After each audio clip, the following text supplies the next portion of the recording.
गुड़िया का खून। गुड़िया एक 8 साल की मासूम सी बच्ची थी जो अपनी माँ सुगरा के साथ गांव के एक छोटे से घर में रहती थी। सुगरा एक समझदार औरत थी, गरीबी में भी अपने बच्चों को इज्जत और प्यार देने की कोशिश करती थी। घर में गुड़िया के अलावा उसका बाप सलीम और बड़ा भाई अदील भी रहता था।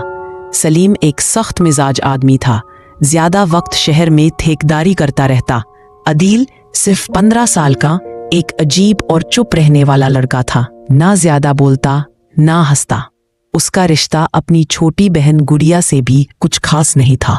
गुड़िया लेकिन हर वक्त हंसती थी। उसकी मासूम हरकतें घर में एक रोशनी सी लाई रहती थी। एक दिन गुड़िया स्कूल गई लेकिन वापस नहीं आई। सुगरा ने पहले सोचा किसी दोस्त के यहाँ रुक गई होगी, लेकिन जब शाम होने लगी, अंधेरा छाने लगा और गुड़िया का कोई पता नहीं चला तो उसका दिल बागी हो गया।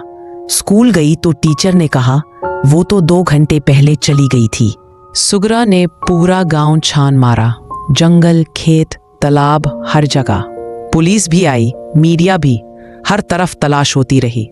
5 दिन तक सब लोग उस मासूम बच्ची को ढूंढते रहे, लेकिन गुड़िया का कोई निशान नहीं मिला।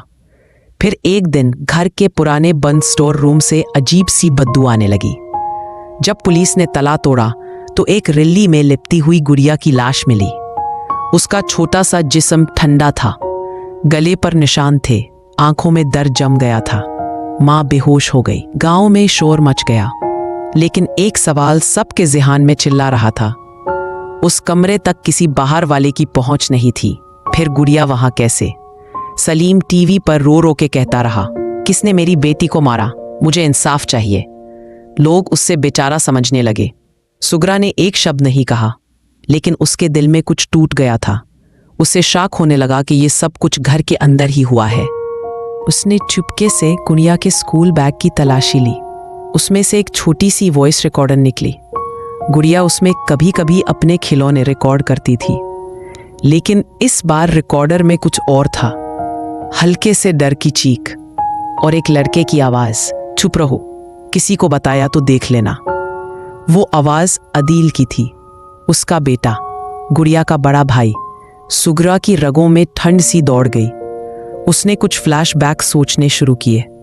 अदील का गुड़िया से चिढ़ना, उसका अकेला रहता, चीजें तोड़ना, छोटी छोटी बातों पे गुस्से में आ जाना। उसने कभी गौर नहीं किया था, लेकिन अब सब कुछ साफ था। उसने सलीम का सामना किया। सलीम चुप रहा, फिर रो दिया। उसने कबूल किया। अदील ने गुस्से में गुड़िया को धक्का दिया था, उसका गला दबा दिया। और जब वो मर गई तो सलीम ने उसकी लाश छुपा दी ताकि उसका बेटा जेल ना जाए। मैं बाप था, मैं अपने बेटे को कैद होता नहीं देख सकता था, सलीम ने कहा। सुगरा ने कुछ नहीं कहा।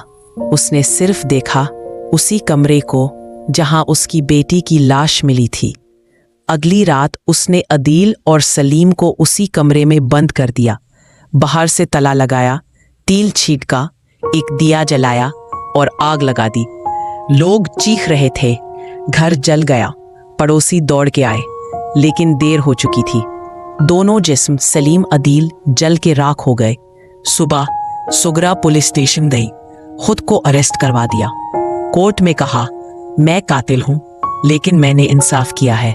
वो कातिल जो इंसाफ के पीछे छुप गए थे, मैं माँ के रूप में सामने आई। मेरी गुड़िया चली गई, लेकिन उसके कातिल को जिंदा देखकर जीना मेरे लिए मौत था।